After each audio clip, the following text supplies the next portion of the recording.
de novembro é o Día da Música, o Día de Santa María, e a verdade é que nos pareceu que era a data máis adecuada para facer a presentación deste libro disco, pero sobre todo esta especie de homenaxe, así de pequena homenaxe a unha compositora galega da Belle Époque, a Eugenia Ostenberger, que realmente era unha muller como moi descoñecida e que gracias a estas mulleres rescatan de alguna forma e traenos recuperan a memoria e traenos ao presente, non? Entonces, nos, dentro do Ateneo de Santiago, quixemos estar aquí, participar, e, bueno, e a Universidade tamén colaborou e colabora a editorial. E nada, como vai a facer a presentación Manuel Aldea dende a editorial, eu solo decir que de ouvirmos, por exemplo, eu falaría de como é unha editorial moi especial, é un selo realmente especial, porque aparte de ter moito sobre música, non? Recolle diferentes xéneros, recolle itinerarios histórico-musicais, unha historia da música dende a prehistoria ata a actualidade, fotobiografías sonoras. Pois ten outro tipo de libros que tamén son moi interesantes, é como se fora ocupando esas brechas que quedan aí que ninguén as ve, non? Pero, por exemplo, fixo unha serie de biografías de científicos que estaban aí sin facer, por exemplo, a de las Sales, a de Galler, para a xente que tedes fillos e netos, pois ten unhas obras moi interesantes que son a cociña infantil e familiar, uns libros para poder cociñar con pequenos, ou tamén xoguetes naturais para as diferentes estacións do ano. Entón, nada, eu todo xa vendido, non me lo Ateneo, e sinto que non teñamos máis público, pero realmente coincidido así, porque o día é o que é, por riba hai non sei cantas actividades, entre elas un concerto na catedral, e, bueno, pois, outra vez con máis público, sí, vale. Quero agradecer a Universidade por acollernos aquí, en concreto tamén a axuda de Mercedes Rosón que nos prestou, e tamén quero reconocer públicamente e agradecer o traballo de institucións sin ánimo de lucro, como neste caso é o Ateneo de Santiago e de Pilar San Pedro, non? Pois, gracias a estas organizacións, a sociedade civil, pois, hai xente que se pode contar para seguir organizando actos culturais, non? Eu son Xosé Arrea, como já presentou, son representante de Ubirmos. Para nós é especialmente emotivo este día, porque despois de anos poder presentar na cidade natal onde naceu Eugenia Ostenberger, que despois xa nos explicarán as autoras o porqué do nome e o porqué do crecimento desta muller, non? Entón, sacar a luz a biografía dunha galega, dunha compostelada, dunha muller do século XIX, dunha compositora, dunha muller ilustrada que participou na vida activa do organiquismo despois da súa etapa política, para nós é un enorme placer que demostra tamén o interés por parte das autoras en sacar adiante este proxecto, que para nós supuxo un esforzo que esperemos que sexa do vosso agrado. A publicación é un libro de 120 páginas aproximadamente, ven acompañado un CD, creo que son 15 cancións propias que foron gravadas todas con composición de Eugenia Ostenberger, e que despois tamén nos darán, porque o acto plantexamos sempre como un breve coloquio entre elas, que son as especialistas, e despois unha pequena demostración de 20-25 minutos, con repertorio exclusivo de Ostenberger. Pois ben, Rosario Martínez, a primeira investigadora, que levou parte da documentación da vida de Ostenberger, que se cruzou, explica mellor que se cruzou noutra investigación, porque era especialista en Sofía Casanova tamén. Despois, Susana de Lorenzo, unha soprano con multitud de proxectos musicais, con grupos como DOA e con outros proxectos especializados tamén en a canción galega. E despois, Beatriz López Suevos é musicóloga, en este caso, aparte do seu traballo como musicóloga, tamén aportou o seu traballo como intérprete do piano. Pois máis nada, disfruten. Boas tardes, se lo escogido esta tarde aquí porque cae fora. Nos estamos encantadas de que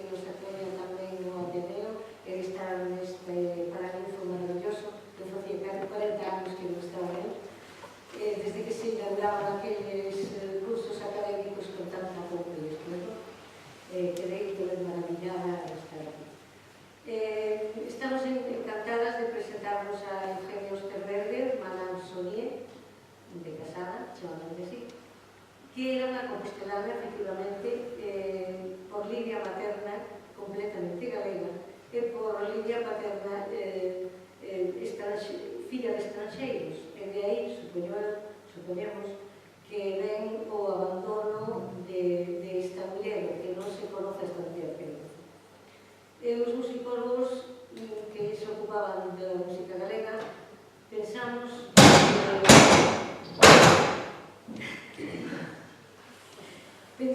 que máis ben consideraban unha muller estranxeira que pasaba por aquí ou que estuvo aquí vivindo unha temporada, pero non consideraban que era unha compositora galega e que facía composicións en galega. Habería algún que supoño que sí que o sabía, pero en todo caso, cando nos encontramos con Eugenio Sternberger e intentamos procurar estar un día a leer algo de bibliografía sobre ela, nos encontramos un vacío total, o cual, pois, a personaxe resultou para nós moito máis atractiva, claro. O reto de sacar un libro do esquecemento a unha persona que, según os datos que vas encontrando, parece que vale a pena, é unha paixón. A xente que se dedica a investigación o sabe perfectamente. Eugenio Sternberger naceu aquí en Santiago, era filla de un traballador de imprenta, pero un traballador artista, un litógrafo e un grabador maravilloso, que se chamaba Jorge Sternberger. Este señor era alsaciano, de aí o apelido, que claro, lógicamente ten tamén a súa filla. Pero Jorge Sternberger chegou a Coruña chamado por Enrique Loire, que era suizo, por certo, e estaba casado con unha monfortina e tiña moitas fillas. Entón, o vir Jorge Sternberger a Coruña casou con unha das fillas do patrón, Emilia Loire, e a nai de Eugenio Sternberger. De aí que Eugenio Sternberger, aunque leva ese apelido alsaciano, a súa nai era coruñesa, a súa avoa era de Monforte e ela era compostelana. Se bautizou na Corticera porque, lógicamente, era unha familia que era estranxeira e o pai seguiu traballando aquí na imprenta de Rei. Entonces, na Comba, se mal non recordo.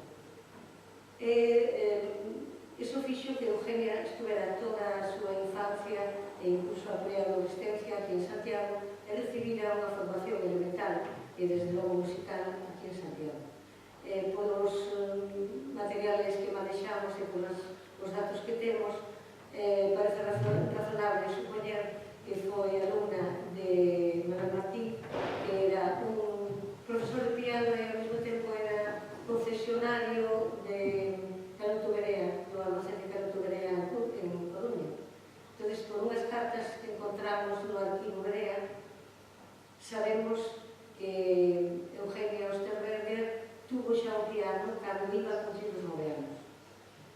Nunha carta, Manuel Martí escribe a Canuto Berea e le dice: es probable que pueda vender algún piano porque dentro de mis alumnos tengo algunas que están muy adelantadas. Entre elas era Eugenio Sternberger, que non tenía ni 9 anos cando Canuto Berea vendeu o piano ao seu tío, ao seu pai, Jorge Sternberger, pero ao mesmo tempo sabemos que o seu tío Justo Loire foi comprobar a calidad do piano. Afortunadamente, hai unha serie de cartas cruzadas entre a familia de Eugenio Sternberger e de Canuto Berea que nos dan moitísimas datas acerca de esta compra-venta de piano. Sabemos o que costaron, sabemos como foi toda a transacción.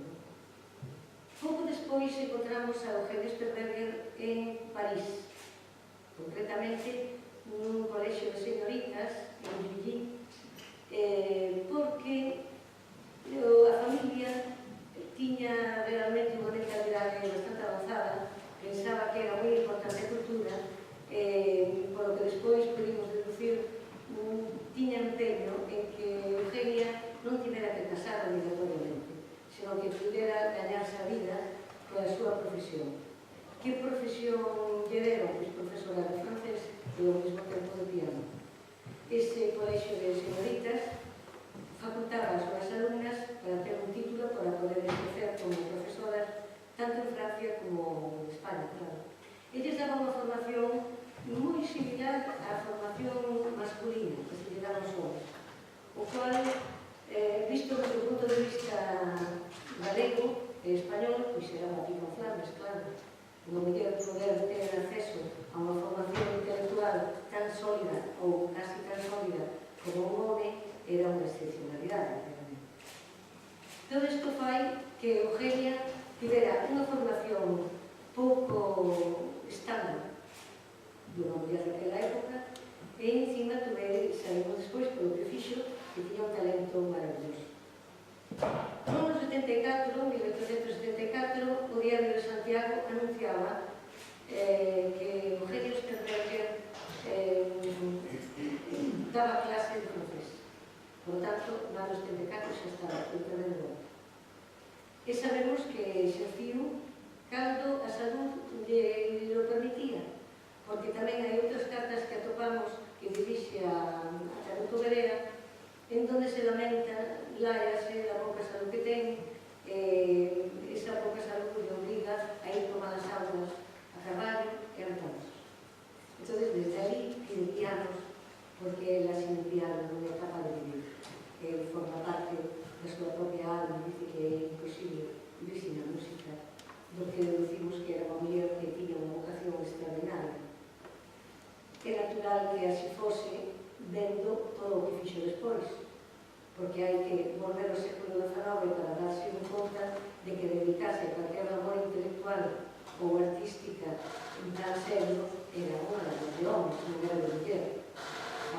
O rol das mulleres non pasaba de ter un adorniño sabendo un pouco de piano e sabendo un pouco das belas artes, pero de aí a compoñer, a publicar ou a cobrar, por exemplo, por a venda das composicións. En fin, sabemos moito máis das escritoras e as calamidades que pasaban por esta causa, non? Non hai máis que ler a Rosalía, que aconsella as mulleres que non fagan nada, naturalmente non toda a ironía do mundo, porque van ter moitos máis problemas á hora de relacionarse con o resto da sociedade. Unha vez que superada a etapa compostelana, Eugenio Sternberger casa co que era o director da fábrica do gas aquí de Santiago, que facía un ano escaso que quedara viudo. A muller morrera de parto, tiña 2 nenos máis, e casou con Eugenio Sternberger en 1879, se mal non recordo. E porque destinaron a Francisco Sonil, que era como se chamaba o home de Eugenio Sternberger, foron vivir a Coruña. E ali atopáronse con todo o fervedoiro cultural que había, que despois dou lugar á fundación da Real Academia Galega. Naquel momento había unha inquietude excepcional que desde logo movía a Emilia Pardo Bazán a través da Sociedade do Folclore e Eugenio Sternberger axudou a esa empresa de dignificar a nosa cultura facendo o que ela sabía facer, facendo música. Entonces, botou man da selección de poesía popular que tiña Ballesteros, escolleu as cánticas populares que máis a inspiraron e compuxo música para elas, como facían os alemáns con os libros. Pero que ademais era unha muller con unha formación francesa e europea que non parou aí. Ela tiña unha visión moito máis europea que o normal das mulleres, incluso as cultas de aquí de Galicia, e entón, pois, eso lle dou unha perspectiva diferente que despois vos explicará Beatriz a hora de compoñer.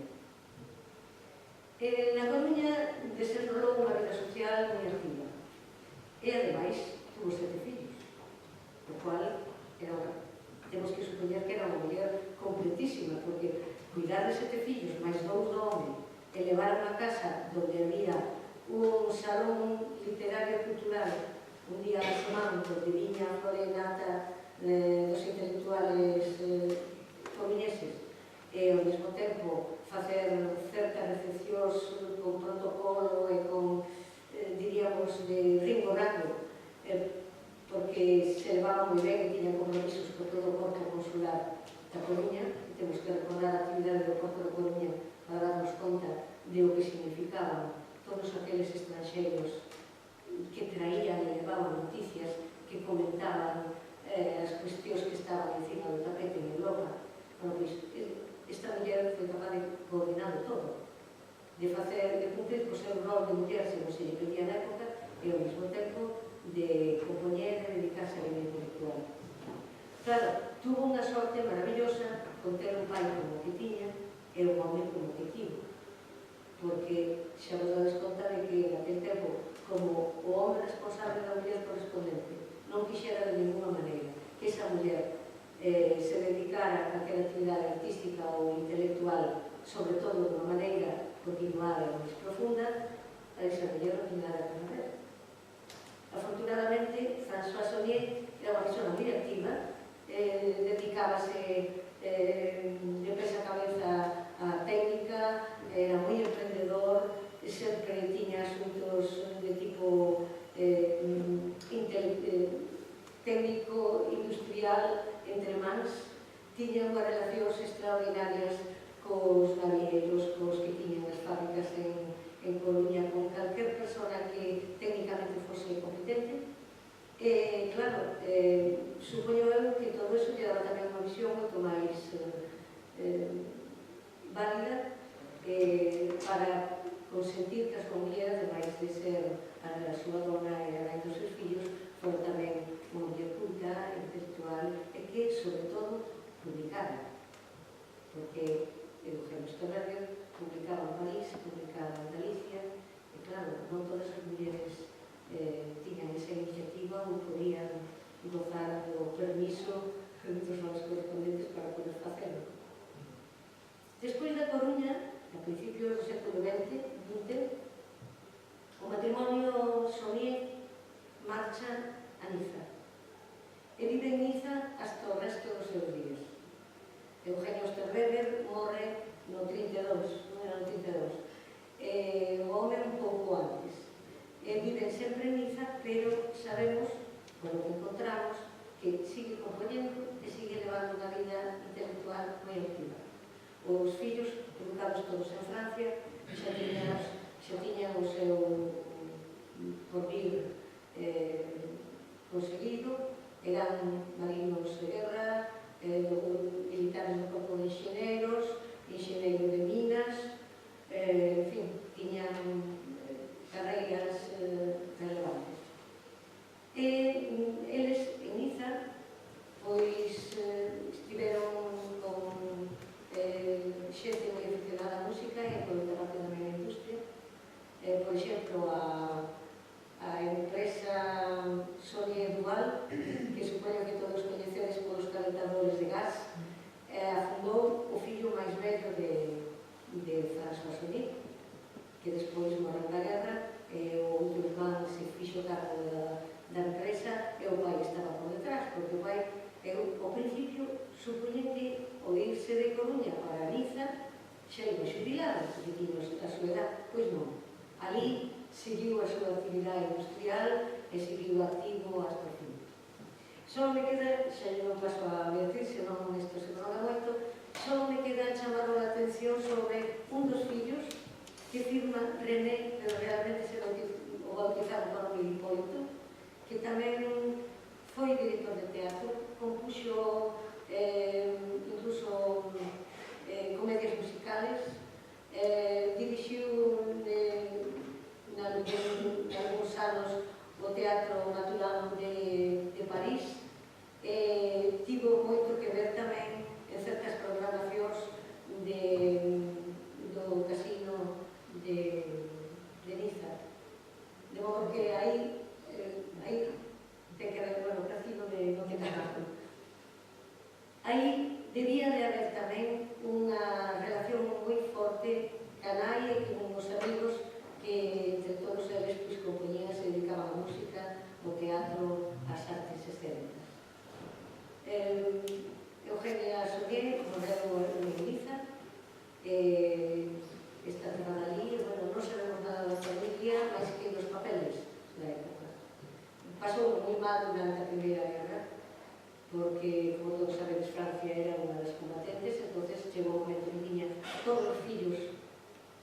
exemplos no frente, morreron de na guerra dos fillos, outro morreu de accidente aquí en Ourense, a altura de Camariño, que era enxeñeiro de minas que estaba traballando aquí en Galicia. En fin, que a vida non lle foi moi fácil, porque non era fácil a vida en Europa en 1914, ni máis, en todo o período que viviu ela, non? E xa deixo a Beatriz que fale da obra, que é realmente importante, non? Como podo empezar? É dicir, que case a única compositora galega da Belle Époque compostelana está sendo recuperada, resucitada para todos nós, é moi importante, porque é dicir, no seu momento ela era recoñecida polo resto dos compositores varóns, é dicir, ela tiña relación con Xoán Montes, aparecía de vez en cando, se interpretaban obras súas, se publicaban, pero claro, caeu no olvido. A cuestión é por que caeu no olvido. Por unha parte, porque, claro, ela estaba casada co director da fábrica de gas, tiña unha actividade social importante, tiña que organizar, bueno, xa o contou un pouco Charo. Digamos que a saída natural para a interpretación da súa obra era, por unha banda, a propia interpretación nas veladas musicais, literarias, etc., con toda a intelectualidade nese momento que había na Coruña, que sería o serme da Real Academia Galega, que a nombraría era académica correspondente tamén, a colaboración con mulleres de gran peso nese momento, como Sofía Casanova, como Emilia Pardo Bazán. Con Emilia Pardo Bazán tivo colaboración na creación das colonias escolares, na Academia Galega, en outro tipo de actividades. E ao mesmo tempo, interpretacións públicas solo en veladas que se consideraban cantativas, que era o que debía corresponder a muller do director da fábrica de gas, porque, por exemplo, na presa da época reflexa que a fábrica de gas pagaba o alumeado de unha velada na que se recollían fondos para unha determinada asociación e se interpretaba unha peza dela.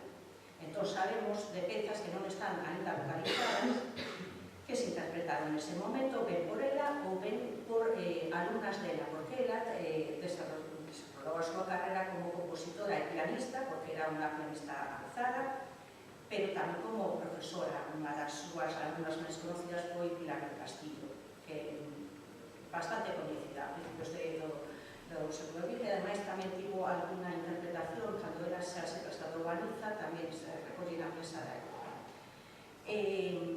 Tamén se recolle aquí en Santiago, na prensa de Santiago, que é da Sociedade Económica de Amigos del País, que ela preparara algún alumno que logo tivo, un bo rendemento académico e que ofreceu algún tipo de concerto. Ainda que como profesor oficial da Sociedade Económica non estivo nunca. Ben, ela entón se anuncia, unha vez formada, a formación en Llulí foi moi importante. Por qué? Porque, por unha parte, o padre probablemente o que quería era que ela tivese un medio de vida, que non necesitase casar. É dicir, ela podía manterse como profesora de francés e como profesora de piano.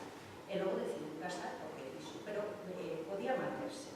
Entón hai eses anuncios, ofrecense como profesora, pero o que ela aprendeu en París é todo o legado de Chopin. É dicir, ela nese momento está ao tanto de todo o que se está escoitando e tocando en Europa. Por iso, eu cando falo dela digo, sí, é unha compositora galega, pero é unha compositora europea. Por que? Porque coñece os xéneros, porque sabe que nese momento as danzas de salón que se están interpretando en Europa son o vals, son as polonesas, son as mazurcas, son as paganas, e ela sabe compoñer todos eses xéneros. E o fai como calquer compositor europeo. Ela tamén coñece moi ben os xéneros vocales. Entón, cando está xa na Coruña e con toda a influencia da intelectualidade do momento, entón ela tamén sabe compoñer, igual que os alemáns saben compoñer líderes, os franceses, ela sabe compoñer melodías galegas. E o fai utilizando o sustrato popular, nas pezas un pouco máis populares, como as que aplica o Centro Galego de Bos Aires, se crearon en 1907 e levaron unhas 100 partículas. Esas partículas son da radio popular, cancionero, os versos que todos coñecemos, non chasquero, Nanitas do teu naval, este tipo de versos que todos coñecemos, e a música que as acompaña son música moi sinxela e que imita o ronco na gaita, os aturuxos, a música, o sustrato popular. Pero logo tamén colabora con poetas importantes do seu entorno, é dicir, con Carlos Bamón de Lores, con Filomena Dato, con Ruais, con Lois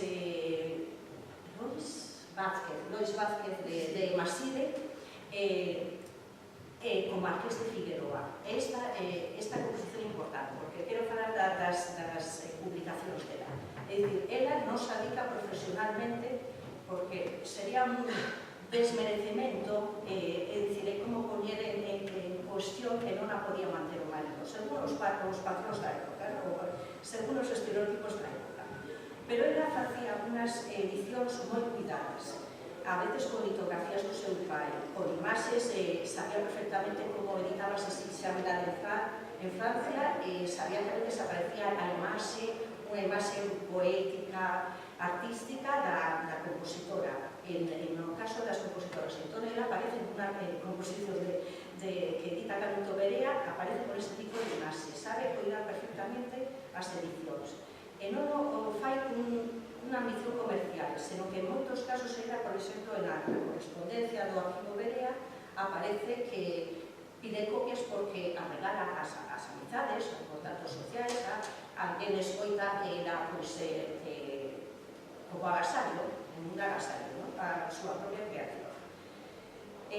Estas melodías galegas, entón, en algúns casos, creemos que poden todavía estar en fogares de composteláns, de coruñeses, que estudian, igual que ten unha partitura de Reis, de Valdomir, de Chanel, pois pode aparecer unha dela, porque tiveron moita divulgación na época, eran coñecidas. É dicir, había relación entre ela e Xoán Montes, por exemplo, porque a través de Pilar del Castillo, que era o nexo familiar, con outros compositores da época. E logo tamén, cando... É dicir, a melodía galega está tamén publicada en un arquivo, unha divulgación especial que foi Falas de Nai, que explicaremos esta noite, e que tivo divulgación fora de Galicia. Por que? Porque a editor Casa do Texo se fixera a cargo de toda a Casa Romero, etc., que dominaba o comercio musical madrileño de finais do 19 e principios do 20. Logo, Casa do Texo foi absorbida por Unión Musical Española, que é a casa editora máis importante de España.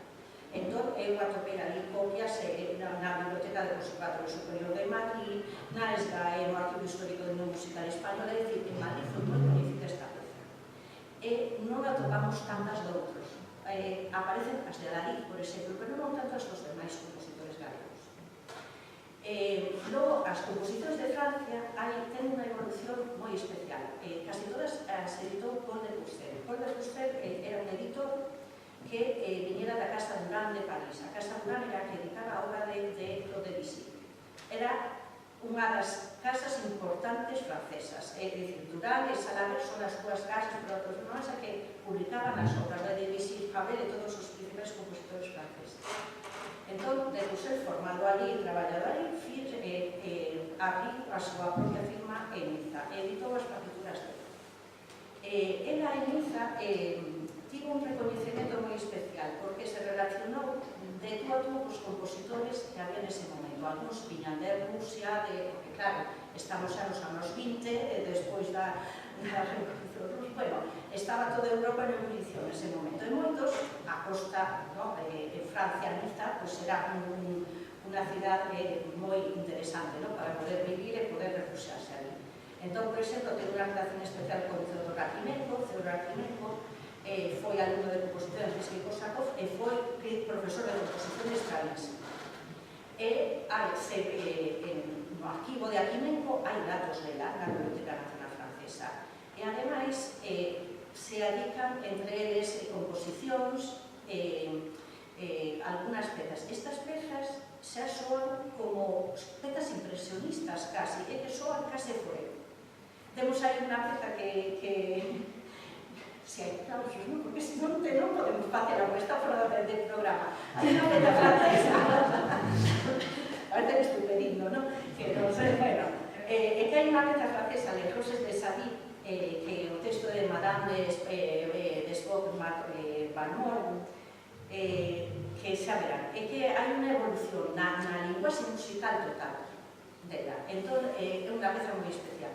Ela compón pezas desas, pezas para clavecín, que nese momento o clavecín, bueno, o recuperaba da Landosa, aparece un concepto de clave de falla e pouco máis, porque, é dicir, ponse de moda nese momento o clavecín, é dicir, que ela estaba ao tanto do que se esperaba dela en cada momento. Ela, ademais, como boa pianista, compón nocturnos, pezas de carácter, unha das que escutaremos, a única peza para piano que está grabada no disco, La Rue de la Mamá, é dicir, a fiandeira, pois é un xénero que ven, por unha parte, a influencia vocal, ven do Lir Margarita na Roca de Schubert, pero tamén das romanzas e palabras de Mendelssohn, é dicir, coñece que nas romanzas e palabras de Mendelssohn hai unha filés, unha fiandeira, que é o xénero en que a man esquerda fai como o movimento da roca, está aí como pedal da roca, e hai unha melodía, e coñece o xénero e compón unha filés. Por iso digo que é compositora europea e é compositora galega que interpreta perfectamente os textos galegos e que sabe darlle a sonoridade que precisa a lingua, porque ela dominaba perfectamente francés, español e galego. Entón, bueno, como descubrimos esta música? Eu quero que conte Susana un pouco como era a música, porque como non tiñamos referencias grabadas de toda esta música, pois foi unha creación. En realidade, creamos un pouco o estilo como creíamos que podía concebirnos nese momento. Entón, estaríamos de Susana a darse un pouco. O que ocorreu foi, hai uns anos, nos claro, en que Beatriz e eu somos amigas polo traballo e amigas por afición e por amor á música. Entón, ela trouxe un día de a casa e dixome, mira, teño aquí unhas partituras e podríamos botarles a ver se tocamos un gol. Entón, desde o primeiro momento que empecé a tocar, eu non coñecía para nada a compositora, incluso tardaba en dicir o nome ou a pedir e tal. E quedei realmente sorprendida, claramente sorprendida sobre esta música. Entón, ao saber que era un proxecto que había que recuperar, a verdade é que non me olvidei en ningún momento, empezamos a ensayar, a entrar estas partituras que ás veces non se veían ben, e despois xa contactei con Charo. Entón, estaba bastante tranquila, fixemos un par de presentacións, pero non estaba tranquila, porque as presentacións, se non se visualizan en un libro, en algo así, pues quedan no olvido. Entón, despois de chamar a unhas portas, pero que non confiaba o mellor neste proxecto, tivemos a boa sorte, a fortuna de contactar con Xosé, de Ouvimos, que veu claro que era unha xoia que tiñamos entre mans. Entón, ao final, temos aí unha edición da que estamos moi contentas, na que se reflexa a música, parte da música para piano e voz, porque afortunadamente atopamos un pouco máis de obra dela e que a falta para atopar, o sea que queremos que por justiza debe estar con este verbe. Eu que teño a fortuna de cantar outros autores, o sea, todo o repertorio galego, a verdade que podo decir que estudiei un pouco Perfectamente. Bueno, incluso cosas novas que Alejo Manuel, el pianista, me enseñó hace pouco, que escribí tamén un Gauss en francés, un Soutullo, e podo decir que entre as miñas preferidas, sin dúbida, está os Perverber, non o digo. E a ver se despois ustedes pensan a máis. Como xa pasamos casi para que escoiten a música e podan xogar, fixemos como unha escolma para que se poda facer poda ter unha impresión un pouco as cousas que la compuso. Entón, a primeira peza Neve, unha melodía galega, é o poema de Filomena de Antonio Ruais. Entón, unha melodía galega que para mí é unha das miñas favoritas, porque ten unha profundidade, unha sonoridade moi especial. Esperemos que usted tamén. Eu creo que descubrirá a beleza desta música. Logo, queremos tamén interpretar 4 das cánticas e melodías galegas que dedicou o Centro Galego de Bos Aires, que son estas que dicen que son de sustrato popular nacional de Pedro Ballesteros, son que apuntan que moi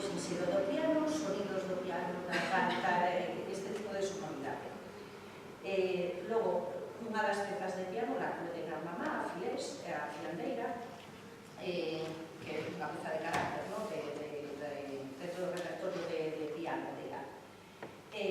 Logo unha canción italiana, OBC, que é un pouco inspirado, digamos, o estilo é das romanzas italianas de Paolo Tosti, case todo o mundo coñece un pouco algunha das pezas de Paolo Tosti, non?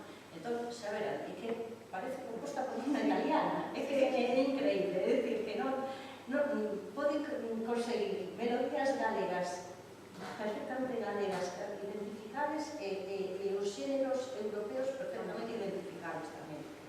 Finalmente falas de Nai, esa da que decía que estaba editada en Casa do Texo, que foi a que tivo máis divulgación deste momento. Tamén escolleu o Marqués de Figueroa, que tampouco era calquera nese momento, como autor do texto, todo axuda, nese momento.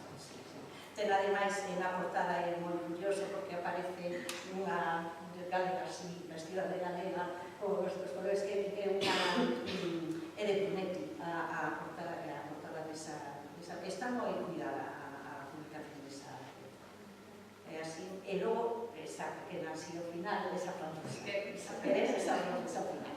Vamos.